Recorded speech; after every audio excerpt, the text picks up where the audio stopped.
Kanchenjunga express, Sealdah Agartala Kanchenjunga express 7:30টার সময় NJP থেকে ছেড়েছিল।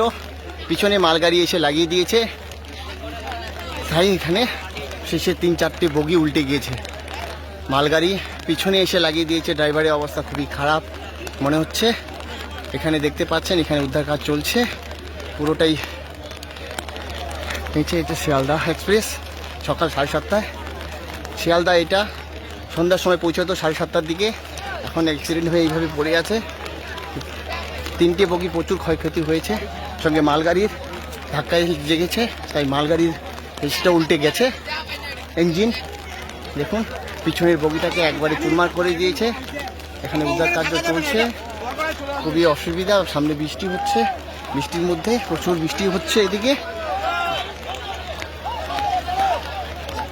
সামনের ইঞ্জিন থেকে পিছনে মাঝখানে অবধি বিশেষ কোনো ক্ষয়ক্ষতি হয়নি, কিন্তু লাস্টে দেখা যাচ্ছে এখানে মানুষ নিজের প্রাণের উপর ঝুঁকি করে উদ্ধার কার্য চালাচ্ছে। কিন্তু দেখা যাচ্ছে পুরোটাই এখানে কারেন্টের তারও রয়েছে। এখন কি করা যাবে, কি ব্যবস্থা করা যাবে দেখতে হবে। দেখতেই পাচ্ছেন কাঞ্চনজঙ্ঘা এক্সপ্রেস এক্সক্লুসিভ আস্তানগর চ্যানেলে।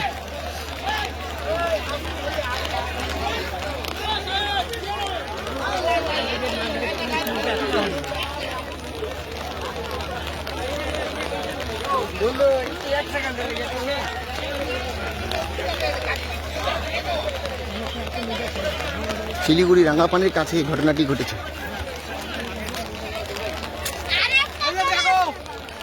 শিলিগুড়ি রাঙ্গাপানির কাছে এই ঘটনাটি ঘটেছে। দেখুন Sealdah Kanchanjangha express, Agartala to Sealdah Kanchanjangha express 7:30টার সময় শিয়ালদা থেকে ছাড়ার কথা ছিল, লেট করেছে ট্রেন, তাই 8টার সময় ছেড়েছে।